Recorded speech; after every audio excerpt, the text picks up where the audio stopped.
Hello guys, welcome back to our YouTube channel Target with Bhanu.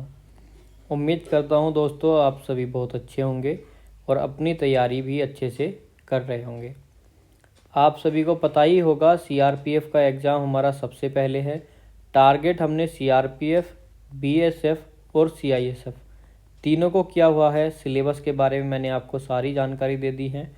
मैंने आपके लिए ये वीडियो भी बनाया था कि कौन सी जॉब सबसे बेस्ट है और यहाँ तक कि ये भी बताया था कि किस जॉब में आप आसानी से सिलेक्शन पा सकते हो। सारी चीज़ें बताई थी, किस में कितनी वैकेंसी सबसे ज़्यादा किस में है और सिलेक्शन के चांसेस किस वाली वैकेंसी में आपके लिए सबसे ज़्यादा है। तो जो भी हमारा वहाँ पर ओवरव्यू निकला था, यानी कि कंक्लूज़न निकला था, लास्ट में निष्कर्ष जो भी निकाला हमने, तो वो आपके साथ मैंने अपना देखिए जो मेरा एक्सपीरियंस है, पर्सनल एक्सपीरियंस, वो मैंने आपके साथ शेयर किया था जिससे कि आपकी हेल्प हो जाए और आप फर्स्ट अटैम्प्ट में ही जो बच्चे हैं वो अपनी जॉब ले लें। तो कितना अच्छा रहता है ना, जब कम समय में नौकरी लग जाती है तो बहुत नाम होता है। तो इसलिए मैंने आपके लिए एक थोड़ा सा, जैसे कि आपको किसी को एडवाइस देना चाहो तो इस तरह से वो वीडियो बनाया था। तो अगर आप चाहो तो 10 से 15 मिनट निकाल के, 15 मिनट के आसपास की वीडियो है, एक बार उसको देख लेना फ्री टाइम में, तो आपको हेल्प ही मिलेगा। ज़्यादा टाइम वेस्ट नहीं होगा, सिर्फ 15 मिनट की बात है, लेकिन इतनी गारंटी मैं आपको देता हूँ कुछ ना कुछ आपको वहाँ से हेल्प ज़रूर मिलेगी। ठीक है, तो अब अपनी क्लास के बारे में बात कर लेते हैं। क्लास में हमने 525 क्वेश्चन अपने कवर कर लिए हैं। इससे अलग मैंने आपको सीआईएसएफ का प्रीवियस ईयर करा दिया है, मैंने आपको सीआरपीएफ का भी प्रीवियस ईयर करा दिया है। सीआरपीएफ में हमने हिंदी, रीजनिंग, मैथ तीनों चीज़ें कवर कर ली। मैथ 2 पार्ट में, रीजनिंग 2 पार्ट में, हिंदी 1 पार्ट में। सीआईएसएफ में मैंने आपको हिंदी कराई है ओनली 2 पार्ट में, बाकी की चीज़ें भी करा देंगे फटाफट से। तो देखिए प्रीवियस ईयर पेपर मिलना इतना आसान नहीं होता है, तो आप लोगों के लिए इतनी मेहनत कर रहा हूँ, तो प्लीज़ यार क्लास को लाइक करके शेयर कर दिया करो। मैंने आपको 1K का टारगेट दिया था, तो और ये टारगेट किसी भी क्लास पर कंप्लीट नहीं है। तो प्लीज़ यार आपसे बोलता हूँ शेयर कर दो। तो मैं जब इतनी मेहनत कर रहा हूँ तो शेयर कर दिया करो। आपने बोला था एसआई वाला चैप्टर करा दीजिए, तो मैंने सिंपल इंटरेस्ट का चैप्टर आपको कराया है और इसमें मैंने आपको सिर्फ वही क्वेश्चन कराए हैं जो आपके क्वेश्चन आजकल पूछे जा रहे हैं। तो प्रीवियस ईयर पेपर एनालिसिस करके और उन्हीं में से प्रीवियस ईयर क्वेश्चन उठा के कुछ अपनी साइड से बना के उनके जैसे क्वेश्चंस मैंने आपको 30 से 32 क्वेश्चन कराए हैं और उसमें हमने 10 से 15 टाइप के क्वेश्चंस कवर किए हैं, 15 प्लस टाइप के ही क्वेश्चन कवर किए हैं। और मैंने आपको इतने आसान, यानी कि इतने आसान मेथड से क्वेश्चन कराए हैं। जो PRT/100 फॉर्मूला होता है, आपको पता ही होगा, PRT/100 इंटू सिंपल इंटरेस्ट, इस फॉर्मूले को ही इतना छोटा बना करके हर क्वेश्चन में इस फॉर्मूले से ही आपका शॉर्ट मेथड निकाल के दिया है आपको। तो एक बार जा कर के ज़रूर देख लेना। क्लासेस का टाइम टेबल क्या है, तो सुबह 7 बजे रीजनिंग है, दोपहर 12 बजे मैथ है और शाम को 7 बजे हमारी हिंदी। तो मैथ और रीजनिंग की क्लास आपकी ब्रेक हो जाएंगी क्योंकि कुछ वर्क है, इम्पोर्टेंट वर्क, तो उसके चलते आपकी मैथ और रीजनिंग क्लास नहीं हो पाएगी। लेकिन हिंदी की क्लास प्रॉपर वे में आपकी चलती रहेगी क्योंकि हिंदी आप लोगों के लिए बहुत ज़्यादा इम्पोर्टेंट है। तो हिंदी तो देखिए मिस कर ही नहीं सकते और ज़्यादा टाइम नहीं है, इसलिए सारी क्लासेस में प्रोवाइड नहीं करा पा रहा। आपके 2-4 दिन बाद से सारी क्लासेस फिर से कंटिन्यू हो जाएंगी, तो 1-2 दिन की छुट्टियां लगेंगी। तो आप प्रीवियस ईयर जो प्रीवियस क्लासेज हैं उनको रिवाइज कर लेना। ठीक है, पहले क्वेश्चन से स्टार्ट करते हैं और पहले क्वेश्चन को स्टार्ट करने से पहले एक चीज़ और रह गई कि अगर चैनल को सब्सक्राइब नहीं किया है तो आगे की तैयारी के लिए अभी सब्सक्राइब कर लो, फिर हम क्वेश्चंस करेंगे और क्वेश्चन के बीच में कोई डिस्टर्बेंस नहीं। ठीक है, पसंद आए तो लाइक कर देना, पसंद आए तो सब्सक्राइब कर लेना। आपको लगता है कि यहाँ पर कुछ आपका बेनिफिट हो जाएगा तो सब्सक्राइब कर लेना और सब्सक्राइब के साथ साथ बेल आइकन प्रेस कर लेना जिससे कि आपसे कोई भी क्लास मिस ना हो, सारी क्लासेस का नोटिफिकेशन आपके पास पहुँचे और आप डेली क्लास में बने रहो। बहुत इंपॉर्टेंट क्लासेज हैं, अगर आप नए हो तो पिछली क्लासेज भी देख लेना इन छुट्टियों के दरमियान। ठीक है, पहला क्वेश्चन, निम्न में से स्वाधीन शब्द का विलोम छांटिए। तो स्वाधीन शब्द का विलोम क्या हो जाएगा, पराधीन, परातंत्र, स्वतंत्र या अधीन। तो यहाँ पर हमारा राइट आंसर हो जाएगा ऑप्शन नंबर ए। स्वतंत्र का होता है परतंत्र, ना कि परातंत्र। ठीक है, और अधीन का क्या हो जाएगा, किसी के अधीन होना और स्वतंत्र होना, वही वाली बात हो गई। तो ऑप्शन ए बिल्कुल ठीक है। अगला क्वेश्चन, स्पृहा। तो स्पृहा क्या होता है, इच्छा होती है, पारितोषिक होता है, ईर्ष्या होती है या इठलाना होता है। तो देखिए स्पृहा क्या होती है, इच्छा, चाह या इच्छा आप इसको बोल सकते हो। ईर्ष्या क्या होती है, ईर्ष्या होती है जलन, ठीक। द्वेष भाव होता है, द्वेष की भावना क्या होती है हमारी, ईर्ष्या होती है। इठलाना क्या होता है, इठलाना होता है देखिए एक्टिंग करना, जैसे बोलते हैं कि ऐंठना, इठलाना या तरह तरह के अपने मुंह बना के दिखाना, ठीक है, यानी कि घमंड में रहना कुल मिला करके। पारितोषिक क्या होता है, पारितोषिक होता है पुरस्कार, ठीक है। अगला क्वेश्चन, तो इसी तरह से हम अपनी क्लास को कवर करेंगे, सारे ऑप्शंस को देख के चलेंगे, ये भी पता करेंगे कि कौन सा ऑप्शन सही है, और ये भी देखेंगे कि जो बाकी के ऑप्शंस हैं उनका सही अर्थ क्या होगा। तो सारी चीज़ें यहाँ पर देखते हुए चलेंगे। अगला क्वेश्चन हमको दिया है, गरीब के घर में गुणवान व्यक्ति किस मुहावरे का अर्थ है। तो देखिए ये 4 मुहावरे आपको दिए हैं, इनमें से एक मुहावरे का अर्थ होगा गरीब के घर में गुणवान व्यक्ति। तो चलिए, चींटी के पर लगना, तो ये तो बहुत उड़ना हो जाता है कि देखिए चींटी के पर लग गए, बहुत उड़ रहा है कोई व्यक्ति, घमंड आ जाना। गुदड़ी का लाल, ये आपका सही हो जाएगा कि गुदड़ी का लाल। गुदड़ क्या होता है, गुदड़ जो कपड़े खराब हो जाते हैं तो वो गुदड़ बोलते हैं। तो गुदड़ी, या आप एक चीज़ होती है पेड़ भी होता है, ठीक है। तो यहाँ पर गुदड़ी का लाल, तो लाल बहुत प्यारी चीज़, जैसे बोलते हैं कि आपने सुनी होगी कि लाल गोदड़ों में नहीं छिपते, यानी कि जो अच्छी चीज़ होती है वो ख़राब चीज़, मतलब जो गुण होते हैं वो किसी से छिपते नहीं हैं। तो इस तरह से सेंस बनता है। एक आंख से देखना और नाक कमाना, तो बी वाला नाक कमाना यानी कि इज्जत कमाना, ठीक। तो बी वाला हमारा यहाँ पर बिल्कुल करेक्ट। अगला क्वेश्चन, यह पुस्तक अभी छपी है, रेखांकित शब्द क्या है। तो रेखांकित शब्द क्या हो जाएगा, यह हमारा रेखांकित शब्द हो जाएगा, और बताना है कि यह क्या है। तो यह पुस्तक, यह संज्ञा होगा, तो संज्ञा तो हो ही नहीं सकता। सर्वनाम होगा, विशेषण या सार्वनामिक विशेषण। अब बताइए यहाँ पर हमारा करेक्ट आंसर क्या हो जाएगा। तो देखिए पुस्तक है, और जब भी पुस्तक को डिफाइन, यानी किसी को डिफाइन करता है कोई सर्वनाम शब्द, तो वो हो जाता है सार्वनामिक विशेषण, ना कि सर्वनाम। और देखिए यह हमारे सार्वनामिक विशेषण है, सिर्फ विशेषण हम इसको नहीं बोल सकते। तो यहाँ पर यह हालांकि सर्वनाम है, लेकिन इस हमारे जो हमारा सेंटेंस है, इस सेंटेंस के हिसाब से रेखांकित शब्द यह क्या बनेगा, सार्वनामिक विशेषण। अगला क्वेश्चन, तख्त नसीन में हमारा प्रत्यय क्या होगा। तो फटाफट से आपको आंसर करना है कि सीन होगा, न होगा, इन होगा या नसीन। तो देखिए तख्त निकल जाएगा हमारा मूल शब्द, प्लस में नसीन हो जाएगा हमारा प्रत्यय।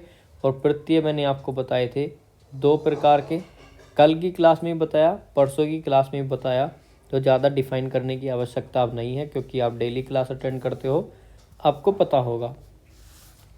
अगला क्वेश्चन, कौन सा शब्द आकाश का पर्यायवाची शब्द नहीं है। तो ध्यान देना है, हमसे पूछा गया है नहीं है, तो जौन सा हमारा नहीं होगा वही करेक्ट हो जाएगा। तो सीधे सीधे हमने पकड़ लिया कि जलज, जहाँ पर भी आपको कमल के पर्यायवाची क्या होते हैं, जय वाले, और जय वाला क्या हो गया, कमल का पर्यायवाची।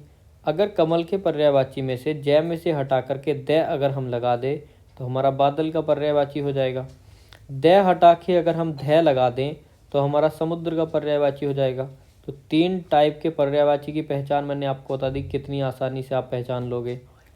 आकाश का पर्यायवाची गगन होता है, नभ होता है, व्योम होता है, ये सारे होते हैं, अंतरिक्ष होता है, तारापथ होता है, ठीक है। तो ये आपको पता ही होंगे, अगर नहीं पता है तो याद कर लेना। और जलज हमारा कमल का होता है, कमल का अरविंद होता है, कमल का पद्म होता है। तो ये जो मैं बता रहा हूँ आपको, ये आप बहुत अच्छे अच्छे पर्यायवाची हैं, बाकी आपको पता होगा आसानी से ही, ठीक है। अगला क्वेश्चन, क्योंकि ये तो बहुत इंपॉर्टेंट है, ये तो पूछे ही जाते हैं और ये आपको याद भी होने चाहिए। जैसे कमल के हो गए, आपके कामदेव के पर्यायवाची बहुत आता है, सब बहुत इम्पोर्टेंट है आपके कामदेव के पर्यायवाची। और आपसे पूछे जाते हैं इंद्र के पर्यायवाची, और आजकल जो ट्रेंड में है वो पूछे जा रहे हैं लक्ष्मी जी के पर्यायवाची, क्योंकि लक्ष्मी जी के पर्यायवाची अधिकांश छोड़ देते हैं।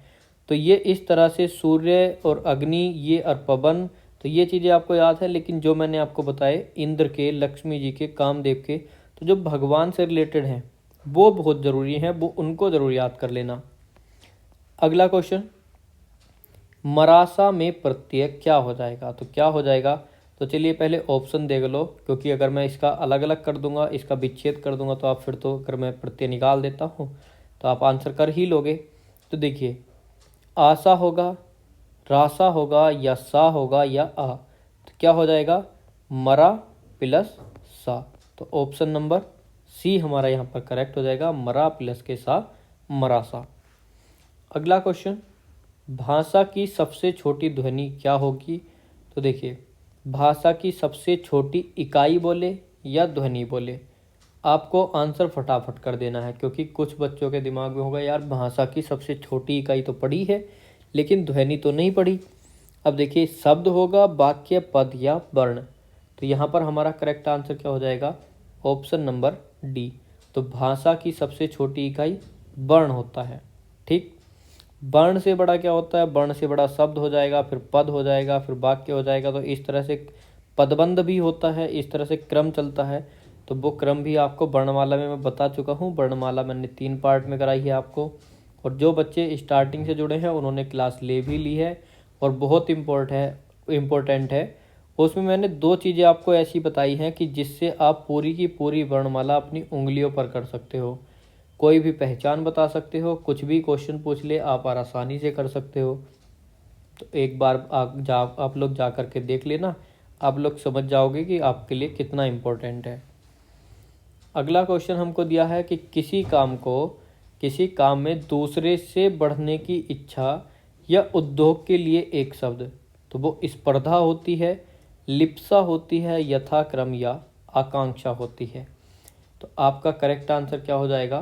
तो आपका स्पर्धा हो जाएगी। प्रतिस्पर्धा, जैसे कंपटीशन होता है तो कंपटीशन भी तो हमारा प्रतिस्पर्धा है। जैसे हम एग्जाम में कि उससे आगे निकले, उससे ज़्यादा मेहनत करें, तो वो चीज़ होती है स्पर्धा। लिप्सा क्या होती है? तो लिप्सा हमारी वही होती है ईर्ष्या वाली चीज़। आकांक्षा इच्छा हो जाएगी। यथाक्रम, तो यानी कि जो हमारा क्रम चल रहा है उसी समान क्रम में अगर चले तो यथाक्रम हो जाता है। ठीक, अगला क्वेश्चन कि किसका उच्चारण स्वतंत्र रूप से किया जा सकता है? तो स्वरों का, व्यंजन का, अयोगवाह का, या उपयुक्त में से किसी का भी नहीं कर सकते। तो आप लोग क्या बोलोगे कि स्वतंत्र ध्वनि कौन सी होती है? तो स्वर होते हैं। तो स्वतंत्र रूप से किसका उच्चारण होगा? स्वर का होगा। व्यंजन तो खुद हमारे स्वरों की सहायता से बोले जाते हैं, और आयोगवाह तो हमारे क्या होते हैं? इनको संयुक्त भी बोल सकते हैं, क्योंकि इसमें चंद्र बिंदु भी होता है। सॉरी, आयोगवाह जैफ होते हैं, तो ये भी स्वरों की सहायता से बोले जाते हैं। आयोगवाह होते हैं बाहरी शब्द, नुक्ता वाले। ठीक है, अगला क्वेश्चन है, पौराणिक शब्द में मूल शब्द और प्रत्यय का सही विकल्प। तो हमको बताना है कि पौराणिक शब्द का सही विच्छेद क्या होगा।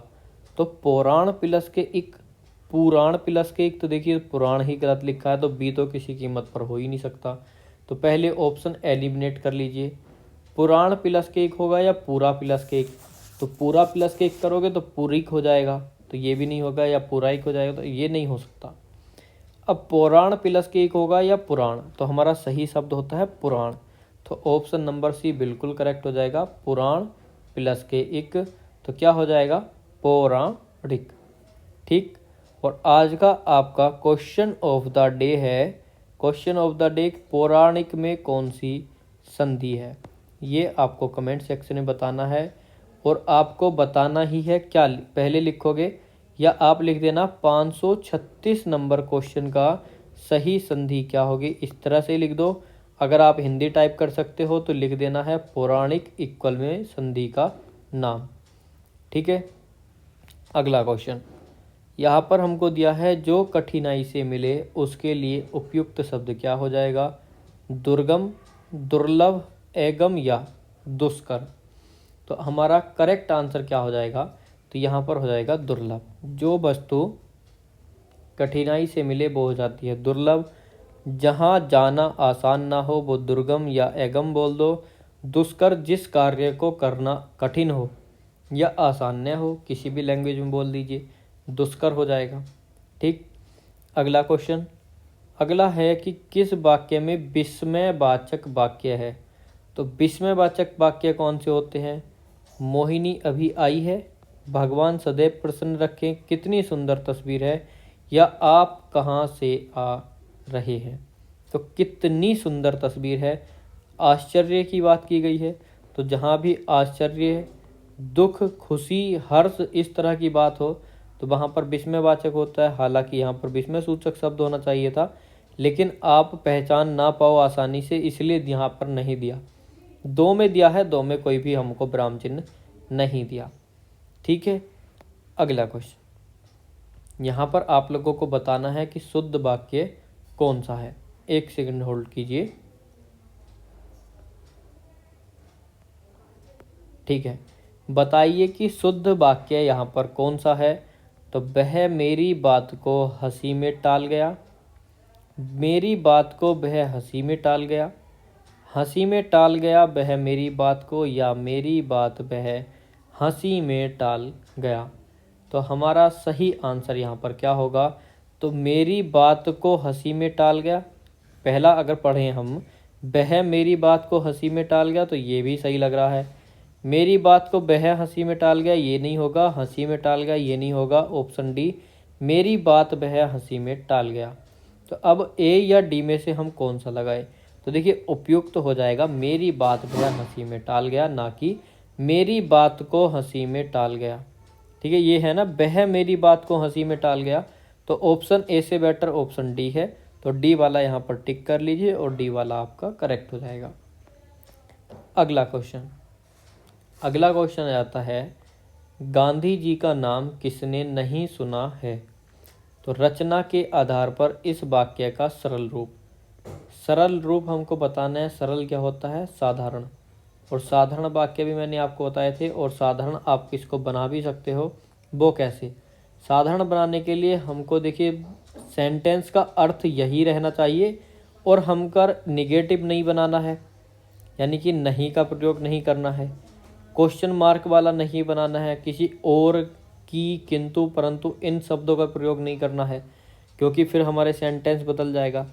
तो अब बताइए कि क्या बनाओगे, कि गांधी जी का नाम किसने सुना है। यहाँ पर बोला है ना कि गांधी जी का नाम किसने नहीं सुना है, तो साधारण बनाना है हमको।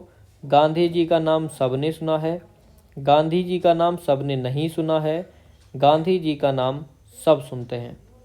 अब बताइए कि किसने नहीं सुना है और किसने सुना है, तो ये हमारा हो जाएगा।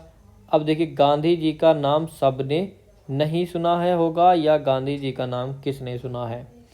सरल वाक्य हमको बताना है, लेकिन हमारा देखिए एक चीज़ मैंने आपको बताई है कि वाक्य का अर्थ नहीं बदलना चाहिए। तो यहाँ पर क्या हो जाएगा, गांधी जी का नाम सबने नहीं सुना है। अगर हम इसको देखिए, यहाँ पर मैंने आपसे एक चीज़ बताई थी कि नहीं नहीं होना चाहिए साधारण वाक्य, क्योंकि वो निषेधात्मक होता है। लेकिन मैंने आपको ये चीज़ बताई है कि उसका अर्थ परिवर्तन ना हो। तो निगेटिव है तो निगेटिव ही बनेगा, पॉजिटिव है तो पॉजिटिव ही बनेगा। तो हमने नहीं शब्द अपनी तरफ से नहीं लगाया है, नहीं शब्द ऑलरेडी सेंटेंस में है तो हमको नहीं लगाना पड़ेगा। अगर हम नहीं शब्द हटा देते हैं तो हमारा सेंटेंस क्या होगा, हमारा सेंटेंस चेंज हो जाएगा। तो गांधी जी का नाम किसने नहीं सुना है, तो गांधी जी का नाम सबने नहीं सुना है। एक लॉजिक और है यहाँ पर, क्योंकि कुछ बच्चों के दिमाग में क्या आएगा कि सर आपने तो इसमें नहीं लगा दिया, और कुछ बच्चे बोलेंगे कि गांधी जी का नाम सबने सुना है, ऐसे करके बनाइए इसको। तो देखिए यहाँ पर हमसे ये नहीं बोला है कि हमको निगेटिव सेंटेंस को पॉजिटिव बनाना है, हमसे सिर्फ इतना बोला है कि इसको सरल रूप देना है। तो सरल रूप देना है, उसका प्रारूप नहीं बदलना है। ठीक। अगला क्वेश्चन, हमको बताना है पुस्तक प्लस आलय, पुस्तकालय किस संधि का उदाहरण है।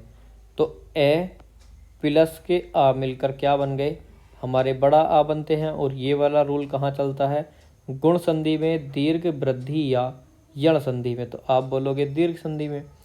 यण संधि की पहचान बताई थी, इको यणची, वृद्धि में आपकी 2 मात्राएं हो जाती हैं। ये सारी चीज़ें आपको बता चुका हूँ। अगर आपको डिटेल में संधि पढ़नी है तो मैंने आपको इसका इलाज भी बताया है कि आप जा कर के क्लास देख लेना और क्लास आपको मिल जाएगी। ठीक है। अगला क्वेश्चन, किस शब्द में इला प्रत्यय नहीं है? विषैला, जहरीला, पथरीला या फिर चमकीला? तो फटाफट से अपना आंसर टिक कीजिए। तो जहरीला, पथरीला, चमकीला कौन सा हमारा यहाँ पर हो जाएगा? तो ऑप्शन ए यहाँ पर अलग है। यहाँ पर निकलेगा जहर प्लस के बड़ी ई वाला इला निकलेगा, चमक प्लस के इला, पत्थर प्लस के इला, पथरीला। विष प्लस के इला निकलेगा या विष प्लस के एला निकलेगा? यहाँ पर आपका क्या निकलेगा? तो ये कौन सा है? जो आपका वृद्धि संधि वाला रूल होता है वो वाला यहाँ पर लग जाएगा, क्योंकि यहाँ पर डबल मात्राएं हैं। ठीक है, तो आपको इतना तो आता ही होगा। अगला क्वेश्चन, गहरा। गहरा शब्द का विपरीतार्थक शब्द बताइए।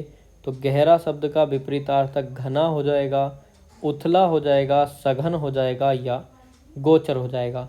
तो गहरा का क्या होता है? गहरे का होता है उथला, या छिछला भी आपसे पूछ ले तो भी आपका हो जाएगा। तो 543 का right answer option number B. गहरा उथला होता है यानी कि कम गहरा। ठीक। अगला, ओंठ चिपकाना मुहावरे का अर्थ क्या होगा? खूब मीठा होना, शांत हो जाना, बात छुपाना या मुंह पर हाथ रख लेना? तो आपका करेक्ट आंसर क्या होगा? ओंठ चिपकाना। तो होंठ चिपकाने का मतलब क्या हो जाएगा? कि शांत हो जाना। ठीक, ऑप्शन नंबर बी।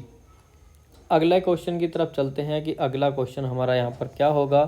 तो गांठ का पक्का मुहावरे का अर्थ क्या है? उड़ती चिड़िया पहचानना, छिपा हुआ गुणवान व्यक्ति, धनवान होना या धन संभाल कर रखना? तो देखिए आपका करेक्ट आंसर हो जाएगा गांठ का पक्का, धनवान होना। ऑप्शन नंबर सी हमारा बिल्कुल करेक्ट। अगला क्वेश्चन, निम्नलिखित वाक्य का शुद्ध रूप क्या है? अब आप जा सकता है, तो देखिए क्या हो जाएगा? अब आप जा सकते हो, तो ऑप्शन बी हो जाएगा। अब आप जा सकता हो, क्या ये करेक्ट है? तो आप बोलोगे नहीं। आप अब जा सकते हो, तो क्रम वाला गलत है। अब आप जा सकते हो और अब आप जा सकते हो, तो यहाँ पर दिया है जा सकते हैं, तो ऑप्शन बी वाला बिल्कुल करेक्ट है। अब आप जा सकते हो। अगला क्वेश्चन, पितृ आज्ञा शब्द में बताना है कि किन 2 शब्दों के मेल से बना है? तो पितृ प्लस की आज्ञा और यहाँ पर पितृ त्रय वाला है, तो पितृ प्लस की आज्ञा, पितर प्लस के आज्ञा या पित प्लस के आज्ञा? तो आपका करेक्ट आंसर होगा पितृ प्लस के आज्ञा, ना कि बी वाला। अगला क्वेश्चन है, लिखाई में प्रयुक्त प्रत्यय कौन सा है? तो लिख प्लस के आई हो जाएगा, लिखा प्लस के ई, तो कौन सा होगा? तो आपका बी वाला करेक्ट हो जाएगा, लिख प्लस के आई बराबर लिखाई। अगला क्वेश्चन है कि जो ठीक से कर्तव्य पालन न कर सके तो अनेक शब्द के लिए एक शब्द? कल्पनातीत, नहीं। किंग कर्तव्य विमूढ़, कृतघ्न या कर्तव्यातीत? तो सभी का आंसर क्या होगा? ऑप्शन बी, कल्पनातीत यानी कल्पना से परे। जो एहसान माने और जो न एहसान ना माने तो वो होते हैं कृतज्ञ और कृतघ्न। कर्तव्यातीत तो ये अलग शब्द है। अगला और आज का हमारा लास्ट क्वेश्चन, तो टोटल 25 क्वेश्चन कवर करते हैं, तो आज हमारे 550 क्वेश्चन कवर हो जाएंगे। और टोटल कितने हैं? 2100 प्लस क्वेश्चन है। तो देखिए 1/4 यानी 1/4 हम अपना टारगेट कंप्लीट कर चुके हैं लगभग। ठीक है। अधोपतन, तो ये तो देखिए आपका रिपीटेड क्वेश्चन है, ये तो मैं आपको ऑलरेडी करा चुका हूँ। अधःपतन होगा या अधोपतन होगा, तो ये आप लोगों को बताना है। तो मैंने आपको बताया था अधःपतन होता है, ना कि अधोपतन। तो अगर आज भी आपने ये क्वेश्चन गलत किया है तो बहुत गलत बात है, क्योंकि रिपीटेड क्वेश्चन है, ऑलरेडी करा दे तो अब गलत होने का मतलब ही नहीं बनता। इतने अच्छे से मैं आपको समझा करके पढ़ाता हूँ जिससे कि आप कभी भी भविष्य में कोई गलती ना करो और ना ही अपने एग्ज़ाम में कोई गलती करो।